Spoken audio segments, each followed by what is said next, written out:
আমরা যা কিছু দেখেছি, এই বোনের সাথে তার দীর্ঘদিনের সম্পর্ক, এই বোনকে এই বোনের মাধ্যমে যোগাযোগ করে নিয়ে আসা হয়েছে। দীর্ঘ সময় তারা একসাথে 1 ঘন্টা যাবৎ হোটেলে সময় কাটিয়েছে। আমরা যে কোনো মাধ্যমে, মুসলিম ভাইদের মাধ্যমে আমরা সে তথ্য পেয়ে তাদেরকে আমরা এখন জিজ্ঞাসাবাদ করতেছি। তাদের অনেক ছবি আদান প্রদান হয়েছে, বিশেষ করে এই বোনের সাথে এই হিন্দু মালাউনের ইসকনের সদস্য, তার অনেক ছবি আদান প্রদান হয়েছে হোয়াটসঅ্যাপে এবং ইমুতে তার সাথে কথোপকথন আছে। আপনারা দেখতেছেন বাংলাদেশের মধ্যে বাগুয়া লাভের নামে মুসলিম মেয়েদেরকে কিভাবে প্রেমের ফাঁদে ফেলে তাদের সতীত্ব হরণ করা হচ্ছে। সেই হিসাবে আমাদের এই মুসলিম বোনদের সতীত্ব রক্ষা করার জন্য, আমাদের ধর্মকে বাঁচানোর জন্য আমরা আজকে উদ্যোগ নিয়েছি। অন্য কোনো উদ্দেশ্য আমাদের এখানে নাই।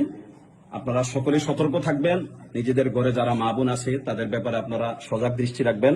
আল্লাহ তাআলা আমাদের মুসলিম বোনদেরকে হেফাজত করুক হিন্দুত্ববাদের আগ্রাসন থেকে এবং ইসকনের বয়াল থাবা থেকে, তাদের সতীত্ব নষ্ট করার যে ষড়যন্ত্র, এই ষড়যন্ত্র থেকে আল্লাহ তাআলা আমাদের বোনদেরকে হেফাজত করুক।